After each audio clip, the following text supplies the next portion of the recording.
우리 말씀 받기 전에 우리 옆에 있는 분들하고 인사하고 우리 말씀 받겠습니다. 이렇게 인사하겠습니다. 성도님은 소중한 하나님의 자녀입니다. 한 번 더 인사하겠습니다. 하나님의 자녀는 반드시 응답받습니다. 아멘. 오늘도 하나님의 자녀여 하나님이 주시는 응답을 누리는 날 되기를 소원합니다. 오늘 찬양대 우리 헌실에 감사드리고요. 사실 저는 집에 아이 4명이 있습니다.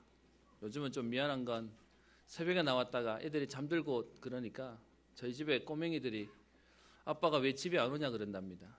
자기들이 잠 깨기 전에 나갔다가 잠들 때까지 안 오니까 집에 안 오는 줄 알고 얘기를 한다는데요. 그런데도 집에 가족이 애들 4명, 6명쯤 되니까 집사람은 계속 일해야 됩니다.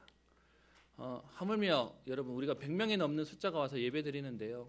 여러분 예배 드리기 위해서 찬양대는 헌신하시고 또 주차하시는 분들, 또 주방에서 식사하시는 분들, 또 순서를 맡아서 자리를 지켜주시는 모든 분들께 감사를 드리고요. 여러분들의 이렇게 예배 드릴 수 있는 환경을 만들기 위해서 누군가는 뒤에서 수고하고 계십니다. 좀 바람이 있다면 여러분 하나님 은혜가 너무 감사해요. 이제는 나를 넘어서 사람을 돕고 살릴 수 있는 일에 헌신자들이 많이 일어나고 세워지게 되기를 소원합니다. 오늘 여러분과 보는 출애굽기 24장의 말씀은 제가 말씀을 준비하는 가운데 제게 되게 많이 도전이 되기도 하고요. 사실 이 오늘 있는 본문의 말씀은 성경을 통틀어서 사실 단 한 번 나오는 말씀이기도 합니다.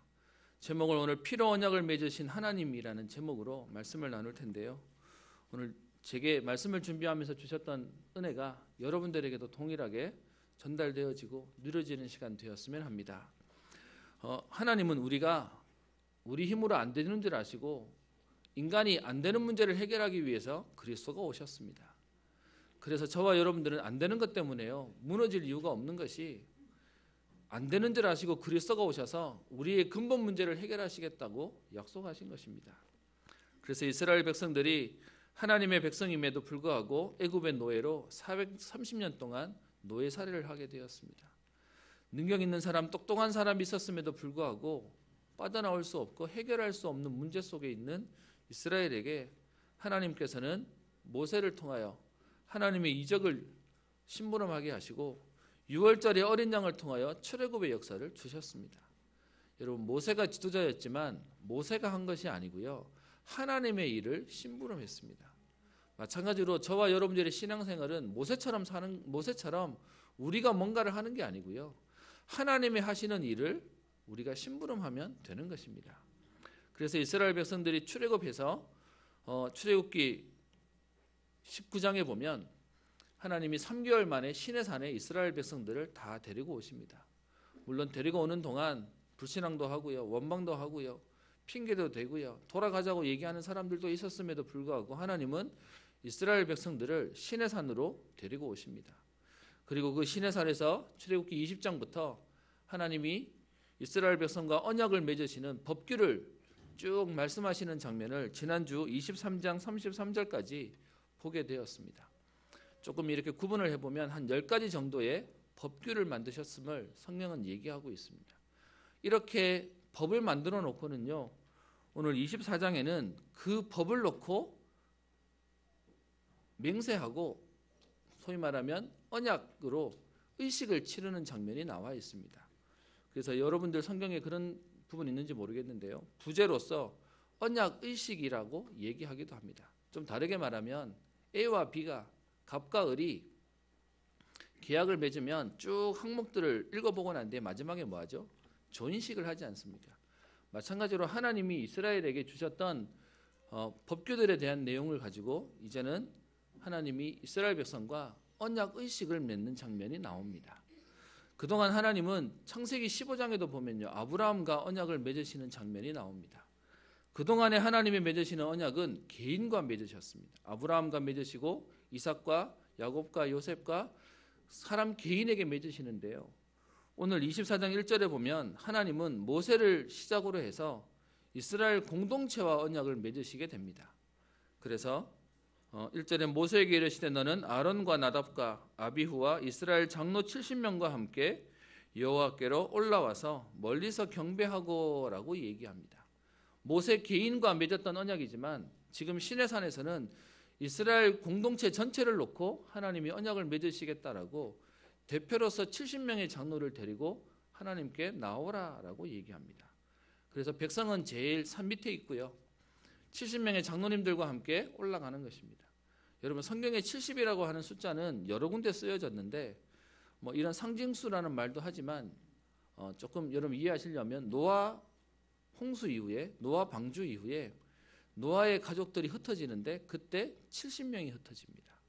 그래서 사실은 하나님께서 성경을 얘기하면서 세상에 있는 흩어지는 사람의 숫자들을 가지고 70명이라고 얘기하고요.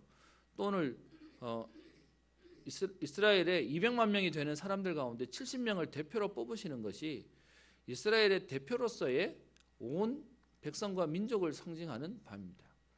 그래서 예수님도 오셔서 12명의 사도를 뽑으시고 그 이후에 70인 제자를 뽑으시는 내용들이 계속해서 반복해서 나오는데요. 지금 모세가 70명의 장로를 데리고 산 중턱까지 올라가고 난 이후에 모세만 24장 2절에 여호와께 나오라라고 얘기합니다. 그래서 모세와 대표성으로 맺으시지만 사실은 이스라엘 공동체와 맺으시는 장면 가운데 하나님께서 모세에게 얘기합니다. 여호와께로 올라오지만 멀리서 경배하고 그리고 그들은 가까이 나오지 말며 백성은 너와 함께 올라오지 말지니라라고 하면서 하나님은 혹시 이스라엘 백성들이 하나님을 가까이 해서 어려움을 당할까 봐 조금 거리를 두도록 배려하는 장면이 나와 있습니다. 그리고는 오늘 24장 3절에 모세가 와서 여호와의 모든 말씀과 그의 모든 율례를 백성에게 전했다라고 3절에 기록되어 있습니다. 이 말을 이해하시려면 이 당시의 문화를 이해하셔야 되는데요. 여러분, 지금은 마이크가 있어서 조금 제가 소리를 내면 여러분들에게 전달이 됩니다. 근데 이 출애굽기가 있었던 이집트 시대에는 왕이 연설하듯이 큰 소리로 여러분 들으세요 이렇게 말하지 않았습니다. 왕은 뭐하냐, 보좌에 가만히 앉아 있고요. 옆에 대리인이 있으면 귓속말로 얘기하는 겁니다. 그럼 그 사람이 말하고 그리고 밑에 있는 백성이 왕에게 직접 얘기하는 것이 아니라 그 사람이 또 말을 하면 대리인이 듣고 왕에게 말해주는 중간 매개체의 역할이 있습니다. 그 역할을 왕과 백성들 사이에 역할이 있었던 그 대변자가 있었듯이 하나님과 인간 사이의 대변자의 역할을 모세가 한 것입니다.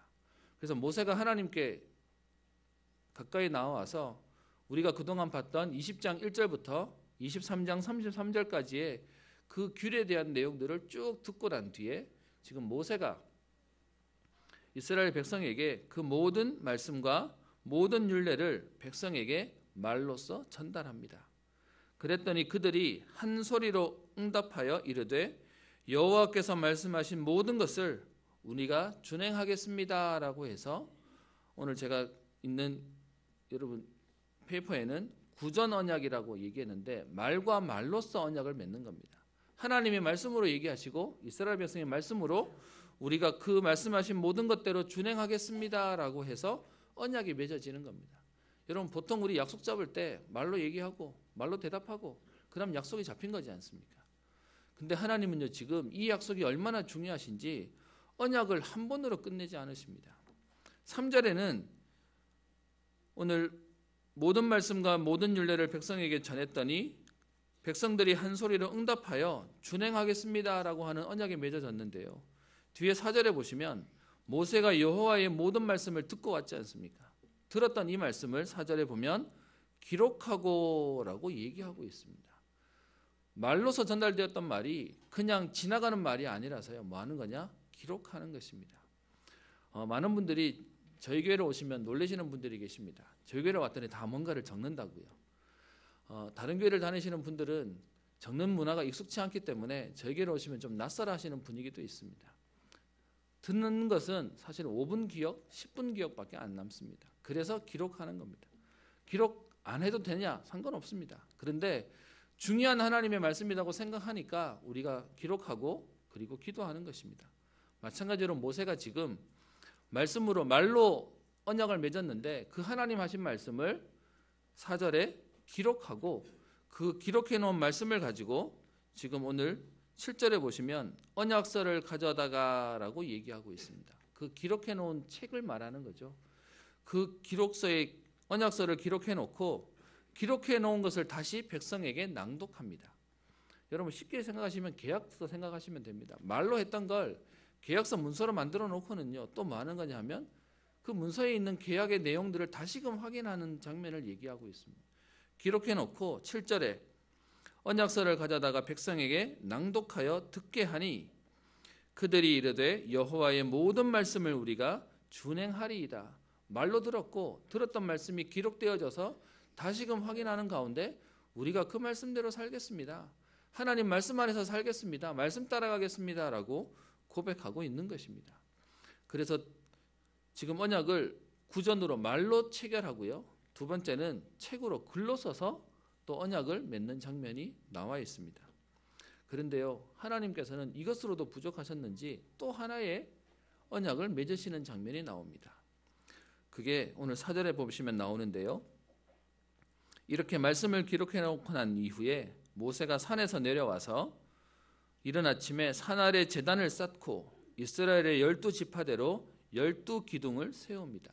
모세가 대표로 가서 하나님과 언약을 맺어왔지만 이것은 하나님이 모세와 맺은 언약이 아니라 이스라엘과 맺은 언약인 줄 알기 때문에 이스라엘의 12기둥을 지금 쌓아놓고 지금 하나님 앞에 제단을 쌓는 것입니다.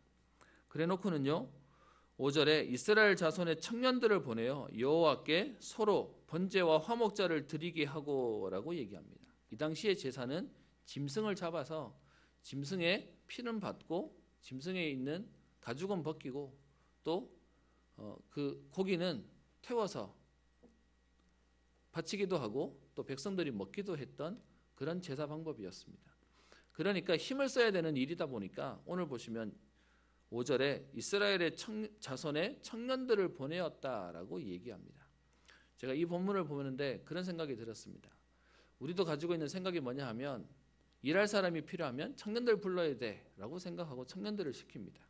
그러다 보니까 이렇게 젊은 사람들은 젊은 사람대로 젊은 게 죄입니까? 뭐 일할 수도 있지만 또 그렇게 생각합니다. 여러분 근데 여기 본문 속에 나오는 이스라엘 자손의 청년들을 보냈다는 것에 의미가 있더라고요. 무엇을 하게 하는 거냐? 어른들이 힘이 약해서 대신시키는 청년들이 아니고요. 학습의 의미가 있는 것입니다. 어릴 때부터 이 일들을 보고 배울 수 있도록 어른들이 자녀에게 가르치는 것입니다. 어떤 면에서는 저와 여러분들이 우리 교회 안에 있는 후대들을 놓고 뭘 해야 되냐? 언약 안에서 믿음 생활을 할 수 있도록 가르치고 배우게 하는 것입니다. 사실 지금 찬양대 자리가 꽉 차서 감사한데요. 제가 우리 렘넌트들한테 찬양대에 들어오라고 했던 이유는 사람 숫자가 모자라기 때문에 너희라도 쓰자 그런 마음이 아니었습니다. 여러분 교회는 우리가 지식으로 알고 배우는 게 아니고요. 우리의 몸으로 섬기고 배우는 것입니다. 제가 신학교를 다니고 다른 교육자들을 만나보니까 불신자에서 예수 믿고 목회자가 되어서 쓰임받는 가슴 뜨거운 사역들도 많이 봤습니다. 분명히 그들에게 있는 좋은 장점도 보게 됩니다. 그런데 그들은 뭘 모르냐? 교회 생활을 하지 않고 크다 보니까 교회를 잘 모릅니다. 반대로요. 우리 렘넌트들이 교회에서 자라는데 현장은 좀 약한지 모르지만 교회 안에서 사실은 하나님 앞에서의 삶을 배워서 인도받기 때문에 그 나름의 하나님 주시는 중요한 힘이 있고 응답이 있음을 보게 됩니다. 그래서 오늘 5절에 모세는 이스라엘 자손의 청년들을 보내서 이 일들을 하게 합니다. 왜요? 공부하고 배우고 그리고 이렇게 하나님 앞에 예배드리는 법을 가르쳤다라고 하는 것입니다. 그래서 그들이 지금 서로 번제와 화목제를 드리게 하고 6절에요. 모세가 피를 가지고 왔는데 피를 받아온 그 피를 가지고 반은 양푼이에 여러 양푼이에 담고 반은 제단에 뿌립니다. 그래 놓고서는요. 오늘 아까 봤던 7절에 언약서를 가져다가 백성에게 낭독합니다. 여러분 상황 지금 그림이 그려지시죠? 짐승을 지금 잡아서 짐승을 각을 떠놓고 지금 번제로 화목제로 드리기 전에 피를 받아가지고 피의 반은 양푼에 담아놓고 대기하고 있고 나머지 반은 제단에다가 이렇게 뿌리는 것입니다. 그래놓고는 언약서를 다시금 낭독하여 듣게 하고 이스라엘 백성들이 여호와의 모든 말씀을 우리가 준행하겠다라고 말하고 난 이후에 오늘 8절에 보시면 모세가 그 피를 가지고 남아있는 양푼에 담은 피를 가지고 뭐 하냐 하면요, 백성에게 뿌립니다. 여러분 이 상황이 이해되십니까? 그러면서요, 피를 뿌리면서 모세가 이렇게 얘기합니다. 이는 여호와께서 이 모든 말씀에 대하여 너희와 세우신 언약의 피니라라고 얘기하고 있습니다. 그래서 오늘 제목을 피로 언약을 맺으신 하나님입니다. 오늘 사실 하나님은요, 지금 3번에 걸쳐서 언약을 확인하고 계십니다. 처음은 말로 전해서 말로 확인을 받게 하시고 3절에요. 4절에는 글로 써서 그 글로 확인하게 만들어서 또 주행하겠습니다라고 얘기합니다. 그런데 그걸로 끝나지 않고요, 짐승의 소의 피를 가지고 와서 반은 제단에, 반을 가지고는 백성들이 있는데 그 백성들에게 뿌려버리는 겁니다. 여러분 이 장면을 보면서 무슨 생각이 나십니까? 여러분 사람들은요, 빨간 거 피를 보면 흥분하게 되어 있습니다. 그러다 보니까 여러분 이 피에서 하나님이 지금 성경에 유일하게 언약을 맺으시는 장면 가운데 피를 뿌렸다라고 기록되어져 있는 장면은 이 본문에만 기록되어져 있습니다. 처음 하나님이 아브라함과 언약을 맺으시는 장면은 창세기 15장에 나옵니다. 그래서 하나님이 너의 본토 친척 아비 집을 떠나 내가 네게 지시할 땅으로 가라. 그러면서 너를 축복하는 자에게 축복하고 너를 저주하는 자에게 저주하겠다라고 하시고, 그래서 따라 나온 아브라함이 하나님 앞에서 단을 쌓고 언약을 체결하는 장면이 나옵니다. 그때만 해도요, 짐승의 반을 갈라놓고 그 사이로 지나가면서 하나님과 계약 맺는 장면이 나옵니다. 그런데 오늘 여기 본문에서는 그 피를 뿌렸다라고 얘기합니다. 여러분에게 여쭤보겠습니다. 만약에 길을 가다가 옷에 뭘 묻는다면 기분이 어떻겠습니까? 좋을 사람 아무도 없습니다. 그것 중에서도요, 피가 여러분에게 묻었다면 어떤 마음이 들겠습니까? 왜 하나님은 지금 이 상황 가운데 언약을 맺으시는 가운데 한번 말로 하시면 되고 책으로 기록된 거 가지고 확인하면 되는데 왜 피를 뿌려가면서까지 하나님이 이 언약을 맺으시는 장면을 성경은 기록하고 있겠습니까? 아까 말씀드린 사람은 피를 보면 흥분합니다. 제 친구 가운데 한 명이 군대를 전투경찰로 가게 됐습니다. 그때가 95년, 96년경이었는데 한참 데모가 심할 때였습니다.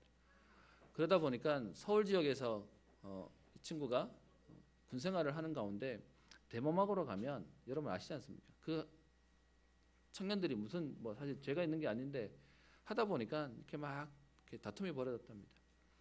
나중에 전역하고 난 뒤 이 친구랑 저는 군대 얘기하고 이 친구는 이제 이제 자기 군생활 얘기하는 거죠.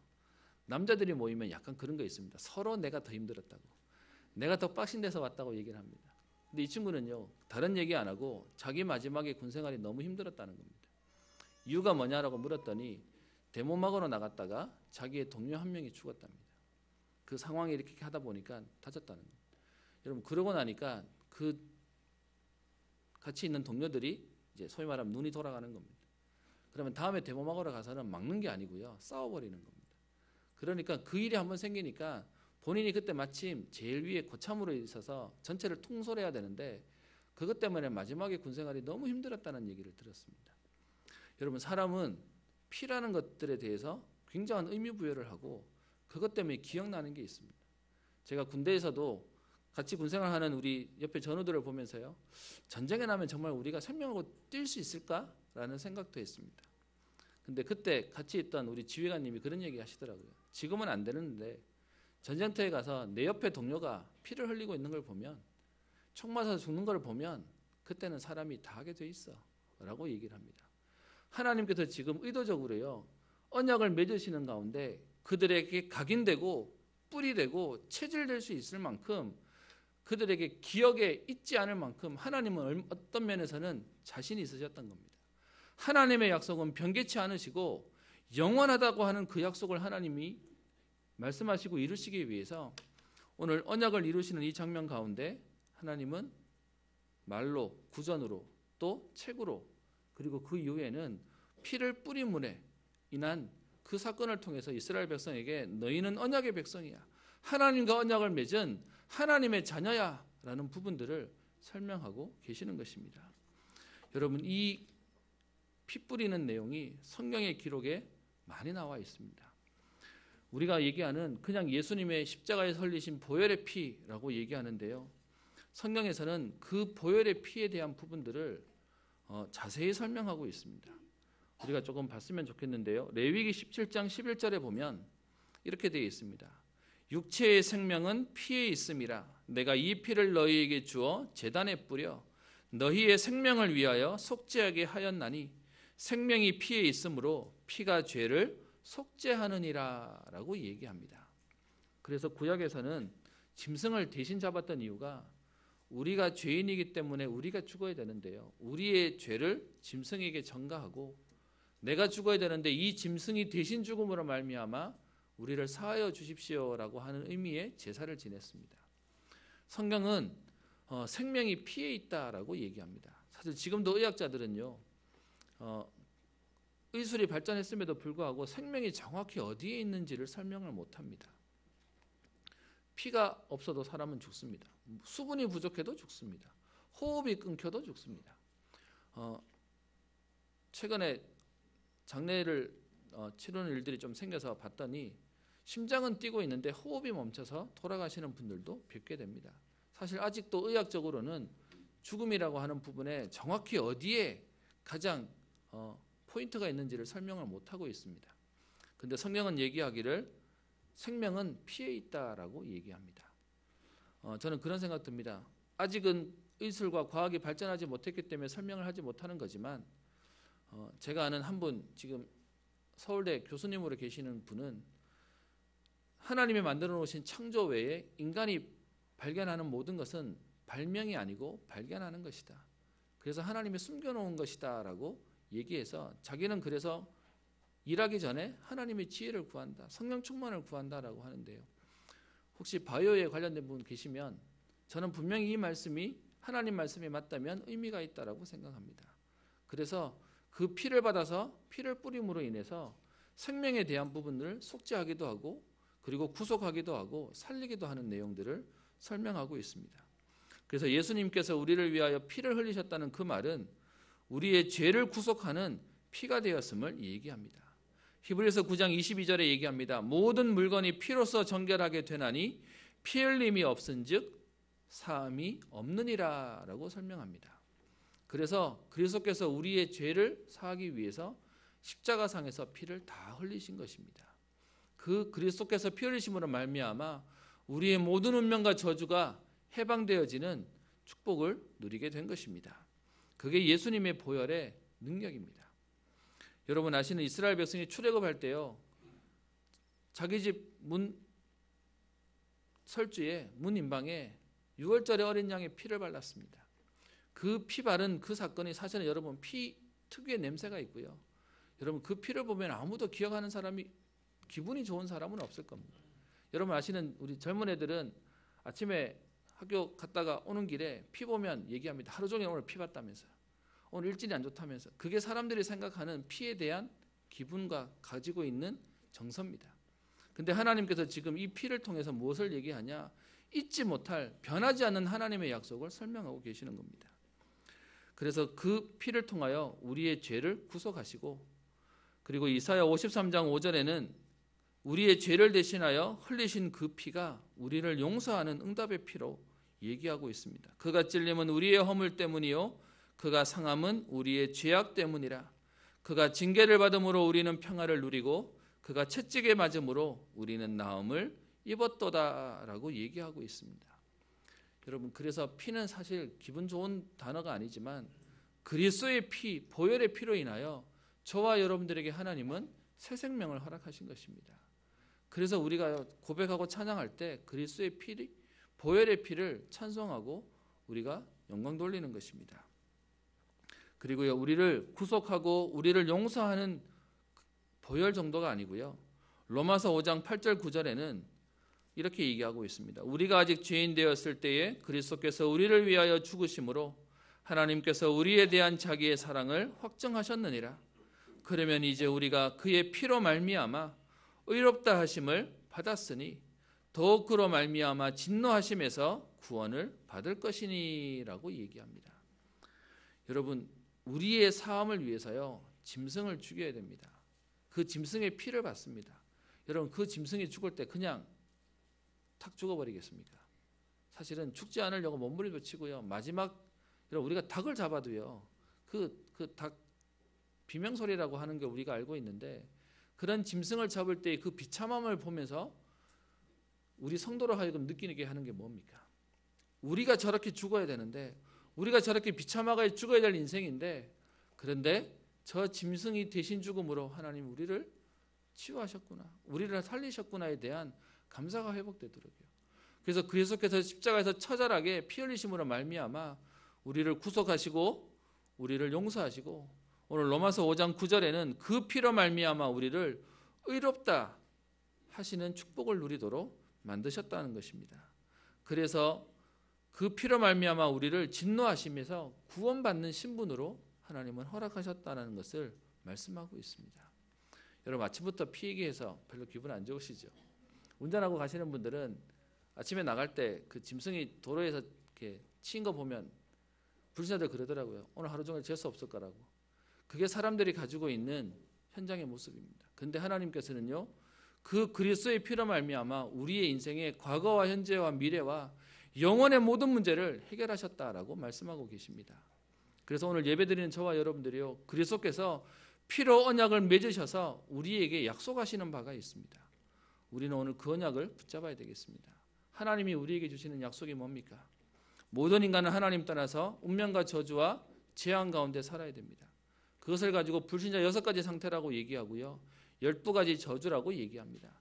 하나님 떠난 인간은 결국은 성공과 그리고 세상에 매여 살게 되어 있습니다.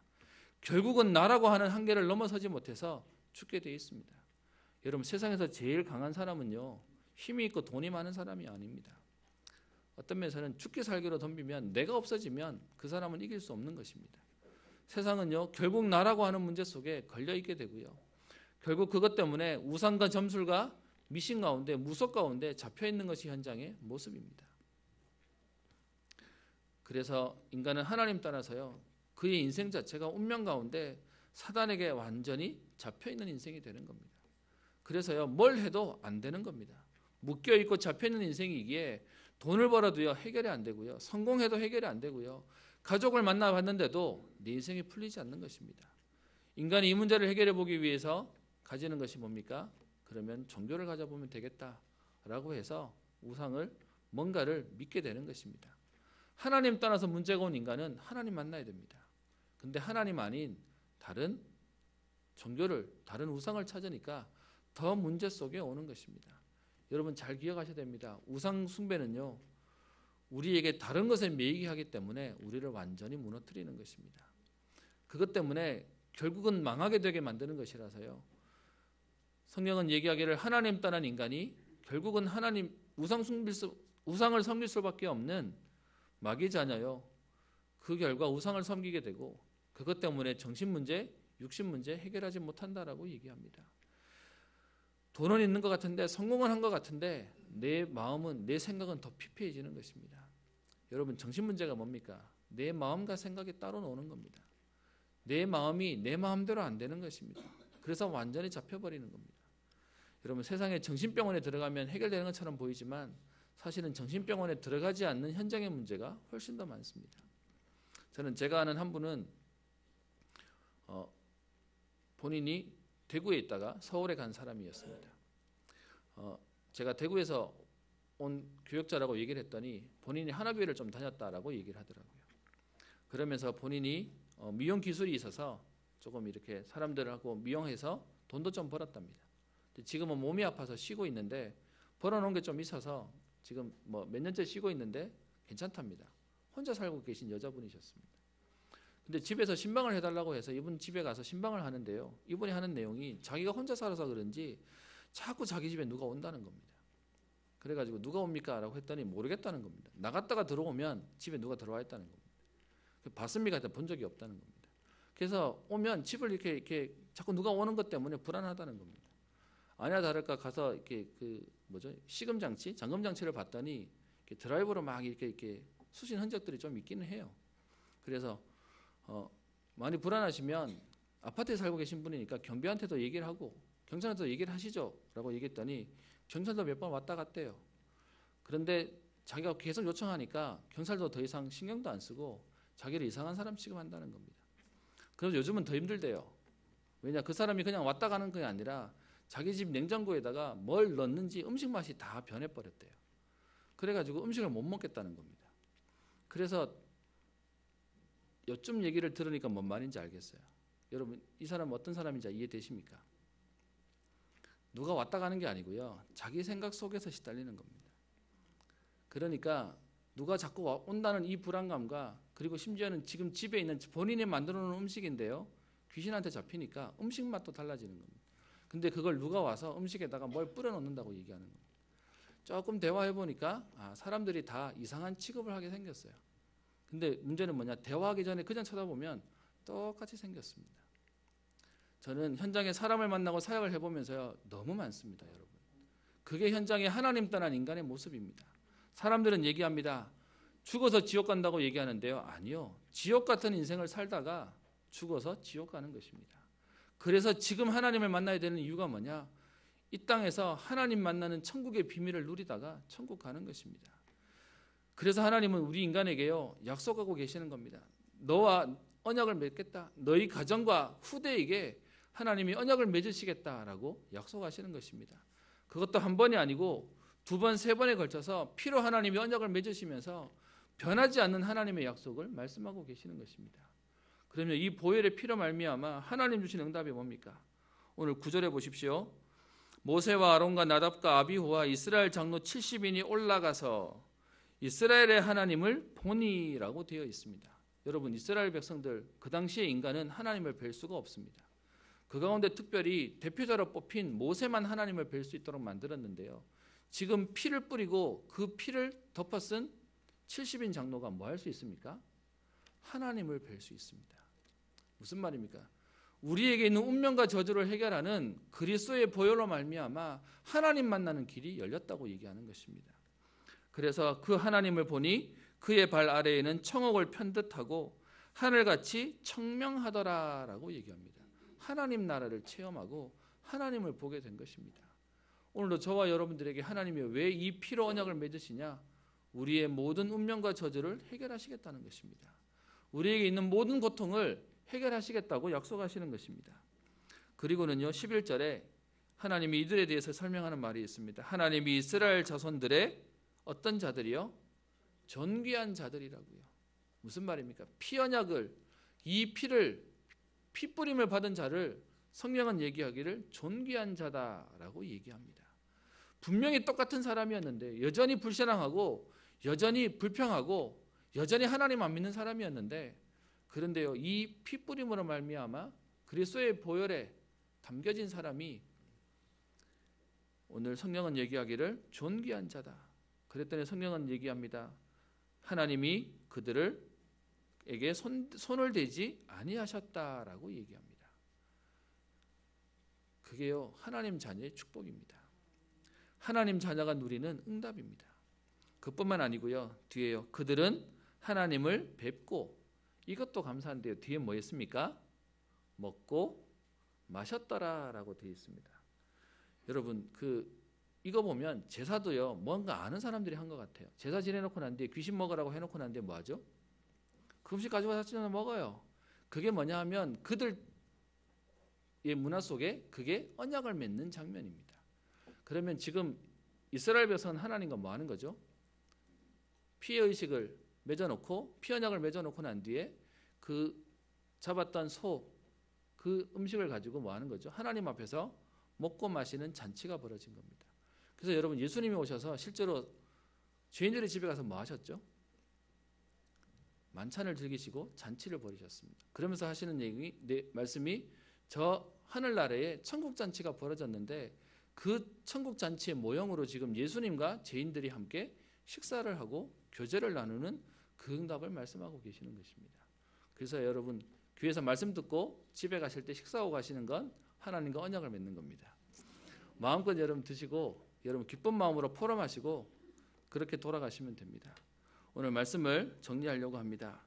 여러분, 하나님께서 이스라엘 백성에게 변치 않는 약속으로 피로 평생에 기억하고요, 영원히 기억될 하나님의 약속을 말씀하시는데, 여러분, 이 기록이 예수님께서 오셔서 마지막 잡히시기 전날 밤에 성찬을 말씀하십니다.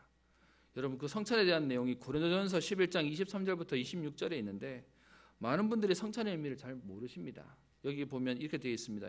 내가 너희에게 전한 것은 주께 받은 것이니 곧 주 예수께서 잡히시던 밤에 떡을 가지사 축사하시고 떼어 이르시되 이것은 너희를 위하는 내 몸이니 이것을 행하여 나를 기념하라 하시고 식후에 또한 그와 같이 잔을 가지시고 이르시되 이 잔은 내 피로 세운 새 언약이니 이것을 행하여 마실 때마다 나를 기념하라 하셨으니 너희가 이 떡을 먹으며 이 잔을 마실 때마다 주의 죽으심을 그가 오실 때까지 전하는 것이니라 라고 얘기합니다. 여러분 성찬식에 예수님께서 떡이 내 몸이라고 얘기하고요. 포도주를 가지고 내 피다, 이 잔이 내 피다라고 얘기하십니다. 그런데 이 말씀을 하시면서 하셨던 말이 뭐냐 하면 이 잔은 내 피로 세운 새 언약이다라고 얘기하세요. 여러분 성경에서 나오는 새 언약의 그 새 뉴라고 하는 말의 뜻이 뭐냐 하면 완성하셨다는 겁니다. 그러니까 출애굽기 24장에 피로 맺은 언약을 알고 계시는 예수님께서 예수님이 오셔서 그 당시에 있는 유대인들과 맺으시는 약속 가운데 이제 내가 너희에게 새로운 언약을 맺는다. 그동안은 이 피 뿌림으로 인하여 너희가 사함을 받았고 언약의 백성이라고 택해졌는데 이제는 예수 그리스도의 보혈로 인하여 너희가 언약의 백성임을 하나님은 약속하고 계시는 것입니다. 그래서 여러분 누가복음 22장 20절에 저녁 먹은 후에 잔도 그와 같이 하여 이르시되 이 잔은 내가 피로 세우는 새 언약이니 곧 너희를 위하여 붓는 것이라 라고 얘기합니다. 예수님께서 굳이 단어를 쓰시는데 붓는 것이라고 얘기합니다. 아까 말씀드렸죠. 피 양쪽으로 받아서 하나는 어디다가 부었다고요? 제단에다가 부었다고요.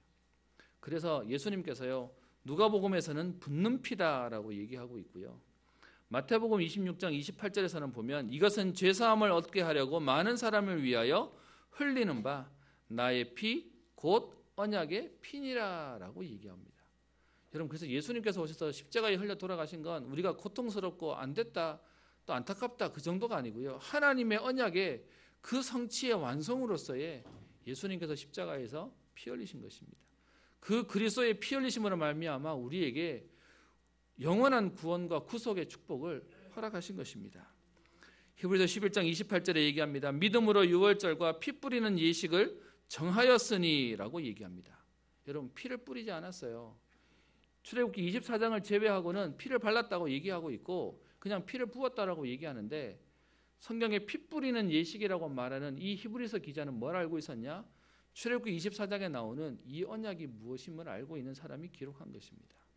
그래서요 피 뿌리는 예식 또 히브리서 12장 24절에 새 언약의 중보자이신 예수와 및 아벨의 피보다 더 나은 것을 말하는 뿌린 피니라라고 얘기하면서 그리스도의 흘리신 보혈로 말미암아 우리를 영원한 저주와 운명에서 지옥의 권세에서 해방하셨음을 설명하고 계시는 것입니다. 여러분 그래서 이 그리스도의 피로 말미암아 우리는 죄사함을 누렸습니다. 그래서 여러분 하나님이 주시는 그 보혈의 응답 속에 들어가기만 하면 하나님은 우리를 사하시는 것입니다. 어떤 면에서는 하나님은 이스라엘 백성을 가나안 땅에 가기 위해서요 이스라엘 백성을 출애굽에서 불러내셨습니다. 그런데 가나안에 들어갈 능력이 없어요. 가나안에 들어갈 신분이 안 돼요. 여러분 가나안은 무엇을 상징하는 거죠? 장차 우리가 갈 천국을 상징하는 것입니다. 그 응답을 상징하는데 거기에 갈 신분이 없는 자격이 없는 우리를 아시고 하나님께서 언약을 맺으십니다. 그 피 뿌리는 예식을 통하여 우리를 구원받은 하나님의 자녀로 저 천국의 가나안 땅에 들어갈 수 있는 신분으로 허락하시는 것입니다. 저와 여러분들 뭐가 잘 안 되셔서 혹시 낙심하고 계신 분 계십니까? 그런데요 우리나라의 재벌이 가질 수 없는 이 피로 언약을 맺는 하나님의 백성으로 우리를 부르셨습니다. 여러분 이 축복의 비밀을 누릴 하나님의 사람으로 우리를 세우셨습니다. 그래서 우리는 그것 때문에 감사하고 우리는 그것 때문에 헌신할 수 있는 것입니다. 여러분 오늘 피로 언약을 맺으셔서 우리에게 영원한 약속을 말씀하시는 그분 안에 여러분 하나님이 이렇게 우리를 운명에서 건져내셔 놓고 적당히 살다가 가게 하시겠습니까? 아니요. 하나님께서 피로 맺은 이 언약의 백성인 저와 여러분들을 이 땅에 사람과 현장 살릴 참된 치유자로 전도자로 서밋으로 하나님 부르셨다라고 얘기합니다.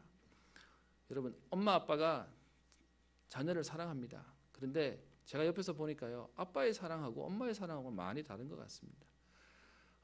저는 저희 아이들 탯줄을 자를 때의 기억이 납니다. 사실 되게 떨리기도 하고요. 그 기억을 잊지 못합니다. 지금 생각하니까 하나님께서 피로 언약을 맺으셨다는 이 장면을 가지고 정말 중요한 관계는 하나님 피로 맺게 하시는 것 같습니다. 엄마가 아이가 나와서 그 탯줄에 있는 아이를 쳐다보면서요, 아이를 놓고 평생 이 아이를 뒷바라지할 각오를 하고 헌신을 하듯이 하나님은 저와 여러분들의 피로 언약을 맺으셔서 우리의 남은 인생을, 우리의 후대와 경제와 미래를 하나님은 책임지시겠다고 약속하시는 것입니다. 여러분, 이 축복의 주역으로 그래서 하나님 앞에 이윤 인생을 사시고 그 하나님이 우리를 핏값으로 세우셨는데 하나님은 절대 문제 가운데, 어려움 가운데 버려두시지 않으실 것입니다. 하나님은 포기하지 않으십니다. 그 완전한 하나님의 응답을 가지고 여러분의 가정과 현장, 시대 살리는 응답과 축복이 있기를 주의 이름으로 축원합니다.